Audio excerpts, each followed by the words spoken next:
তুমি আমাকে বিয়ে করবে? পায়েল, এটা তুই কি বলছিস? তুই একটা লেবারকে বিয়ে করবি? লাখ টাকার প্যাকেজ আছে তোর কাছে, আর এরা তো মনে হয় পুরো বছরে লাখ টাকা কামাতেই পারে না। আমি তোকে পরে বলছি। বিয়ে করবে তুমি আমায়?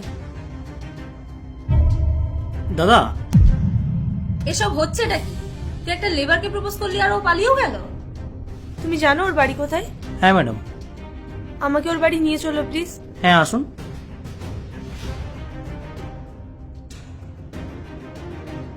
এটাই ওদের বাড়ি ম্যাডাম। আচ্ছা। ঠিক আছে ম্যাডাম, আমি আসছি।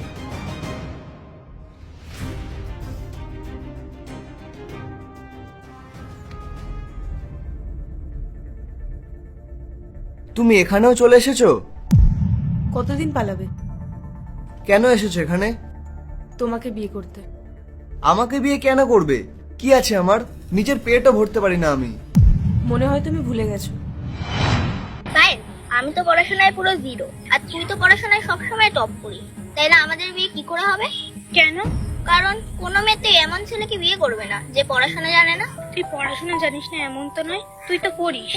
কিন্তু আমার পড়াশোনা করতে ভালো লাগে না। কোনো ব্যাপার না, আমি পড়বো, একটা জব খুঁজে নেব, তারপরে আমরা বিয়ে করব। কিন্তু আমি কি করব? তুই ঘরে থাকবি, ঘর সামলাবি, এইটুকুনি তো করতে পারবি। হ্যাঁ হ্যাঁ, আমি করে নেব।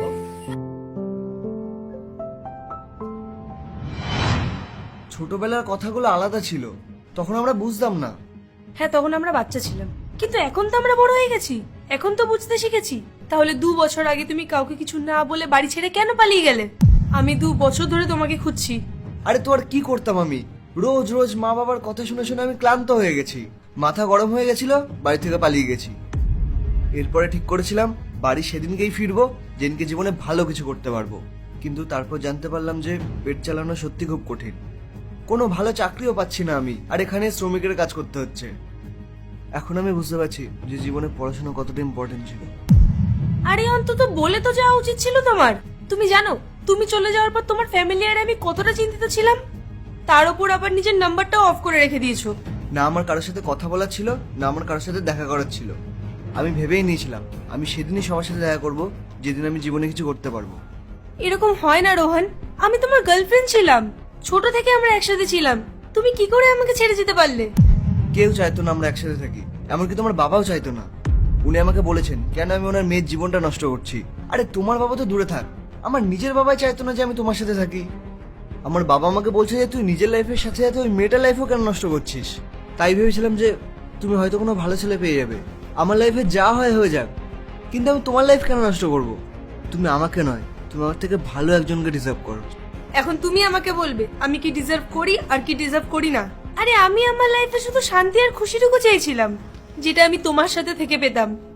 আর তুমি যদি টাকা না কামাও তাতে কোনো প্রবলেম নেই। তুমি হাউস হাজবেন্ড হয়ে যাবে, আমি ওয়ার্কিং উইমেন হয়ে যাব। তাও পায়েল, চুপ করো তুমি, একদম ফালতু বকবে না। একে তো 2 বছর পর দেখা হয়েছে আর তুমি এখনো এসব বকে যাচ্ছ।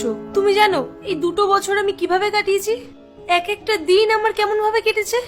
রোজ ভাবতাম আজ চলে আসবে, আজ চলে আসবে, কিন্তু না, রোজ আমার আশা ভঙ্গ হতো।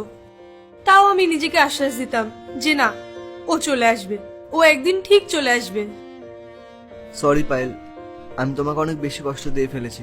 সরি বললেই হবে না, তোমাকে আমার সাথে বাড়ি ফিরতে হবে।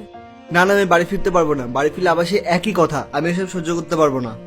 কিছু হবে না, আমি বাড়িতে সবার সাথে কথা বলে নিয়েছি। আর হ্যাঁ, বাড়ি গিয়ে আমরা সবার প্রথমে বিয়ে করব। সত্যি? হ্যাঁ সত্যি। তোমার জন্য আর আমি অপেক্ষা করতে পারবো না। আবার তোমাকে ভরসা করব, আবার যদি তুমি পালিয়ে যাও তখন? না, আর পালাবো না। আর আমাকে তোমার থেকে কেউ আলাদা করতে পারবে না। আমি জানতাম না যে তুমি আমাকে এতটা ভালোবাসো। এটা তো কিছুই না। আমার বয়স হয়ে গেল, যদি আমি তোমাকে না পেতাম আমি তোমার জন্যই অপেক্ষা করতাম আর তোমাকে খুঁজে তোমাকেই বিয়ে করতাম। আই এম সরি, আমাকে ক্ষমা করে দিও। সরি চাই না, তাড়াতাড়ি এগিয়ে এসে আমার হাতটা ধরো।